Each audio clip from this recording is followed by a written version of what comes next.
Hey, what's up YouTube? I wanted to just talk to you real quick about intermittent fasting and my thoughts on it. Things that I think are a good thing about it and things that I think are poor things about it. Who it's for, who it's not for, and what it is, yeah. So,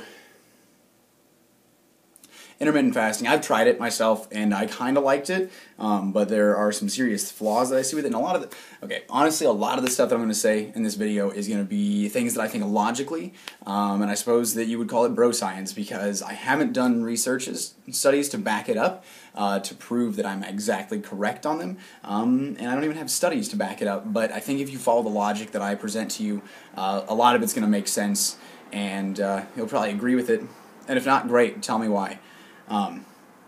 So intermittent fasting, the basis of it is you go intentionally take a period of time and don't eat, and then you eat all of your food for the day in a short period of time. Now this can be a 16-hour fast where you don't eat, and then an 8-hour window where you can eat. I think this is the lean gains method, and then there's other methods like eat, stop, eat, where you go a day on end without eating, and then you eat a regular amount the next day. And I believe it may be the warrior diet, I could be completely wrong on that, where you go 20 hours without eating, and then 4 hours you eat all of your calories for the day. Now, this is good for some people. If you get past the first few days, your appetite kind of goes away, and you get used to not eating for your morning, and that can help suppress your appetite. It'll help you eat less if you're trying to diet, and you'll lose fat. That's great. So for an average person, that might not be a bad idea.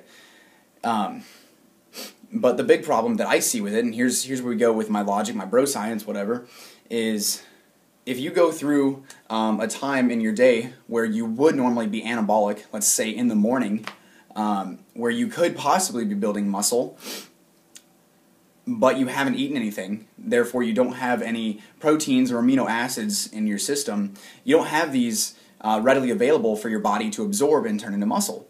So if you don't have those readily available, and your muscles need to be growing, and they have this opportunity to be growing, but there's no amino acids for them to grow from, then they're not going to grow, right? So if you're only eating at night, and then you go all night long and all morning long and into your workout with no nutrients for your muscles to be growing, then they can't grow even if your body wants to make them grow. So if there is even just a 2-hour window where your body is anabolic and wanting to be building muscle, but you're not getting those nutrients, then you lose that 2-hour window of growth every single day. If you do intermittent fasting every single day for a year, 365 times 2 hours, that's that's 700. That's over 700 hours of anabolism, of muscular gain that you're missing out on because you don't have the nutrients in your system when your body wants to use them. So for someone who's trying to gain weight, gain muscle, doesn't seem like a good idea. And it also doesn't seem like a good idea for someone who has spent so much time gaining muscle and then wants to lose fat. Because, again, your body is going to want to start breaking these muscles down, it seems like, after you don't eat for a while. And, maybe it's not breaking them down, per se, but your workouts are going to break them down, and they're not going to be able to heal as well when they're not getting a solid flow of nutrients. I guess that's about all I have to say for it. I mean, it's great for some people if you're trying to lose weight. It's great. It's kind of lazy. Honestly, when I did it, I thought it was great because I didn't have to work as hard for my food. I didn't have to eat every 2 or 3 hours. I just made a couple of really big meals and ate them all at once each night, and then I went to bed full. And that's kind of the easy way. It's not the best way. It's not probably going to give you the best gains. But if really going to bed full and being lazy is more important to you than making muscular gains, go at it.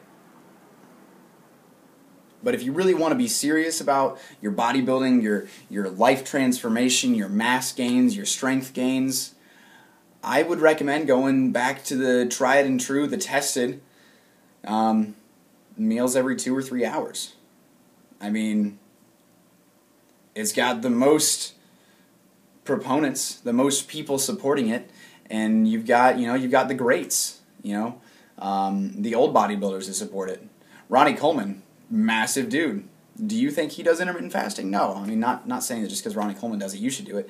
But it's not a bad idea to look to those who are successful and take advice from them. I don't know a whole lot of massive bodybuilders that have ever done intermittent fasting. I can't think of any. If you can think of some, let me know. It'd be great to know. But anyway, that's my 2 cents on it. Intermittent fasting is great for the average person trying to lose weight. Not so great for somebody with aspirations to gain lots of muscle. There you have it. See you guys next time.